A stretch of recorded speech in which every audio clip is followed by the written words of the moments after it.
โอเคสบายดีวันนี้ก็สิมาสอนวิธีโพสคลิปวิดีโอมุมหรือว่าคลิปน้อยลงในเพจเนาะทุกคนเข้าตัวนี้เลย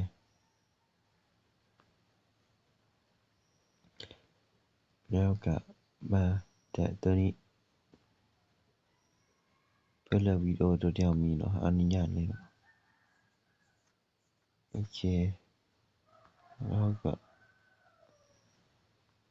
มันเลือกวิดีโอตัวที่เรามีเนาะเราสิใส่วิดีโอตัวใดก็ได้ตัวที่เรามี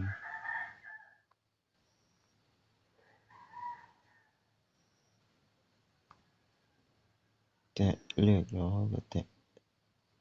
เสร็จสิ้นแล้วเราไม่แตะตัวนี้เนาะ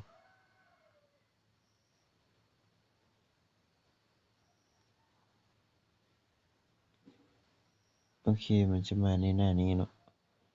มาในหน้านี้ให้ทุกคนมาแตะบนนี้ให้เลือกเพจเนาะเรามีอยู่2เพจตอนนี้สิลงอยู่ในเพจใดนะโอเคให้เราไปแตะเอาเพจนั้นสิลงทั้ง2เพจพร้อมกันเลยก็ได้แต่เราสิลงในเพจนี้อันนี้เราสามารถเขียนได้เนาะว่าสิเขียนอิหยังอันนี้เราก็สามารถเปลี่ยนได้ลบแล้วก็เปลี่ยนใหม่รูปนี้ก็เปลี่ยนได้ใส่ตัวนี้ใส่ตัวใดหรือว่า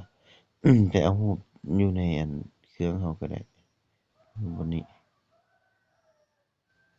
โอเค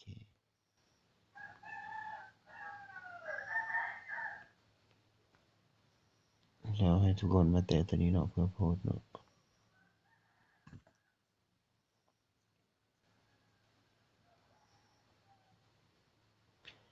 เราถ่ายจนมันได้เนาะเดี๋ยวสิมันได้แล้วมันจะเด้งออกไปในหน้าหนึ่งโอเคสำเร็จแล้วมันขึ้นให้ติ๊กตัวสีเขียวให้ทุกคนเข้าไปเบิ่งอยู่ในเพจเลยเนาะโอเคเฮามาเบิ่งในเพจเลยแล้วก็เลื่อนมา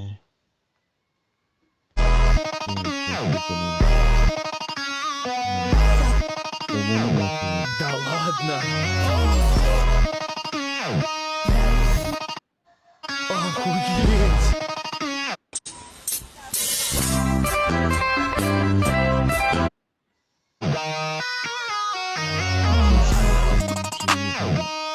สำหรับผู้ใดอยากเฮ็ดหรืออยากสมัครแล้วยังบ่รู้วิธีสมัครให้ทุกคนทักมาเลยเนาะเบอร์นี้เลยบ่77353954โอเค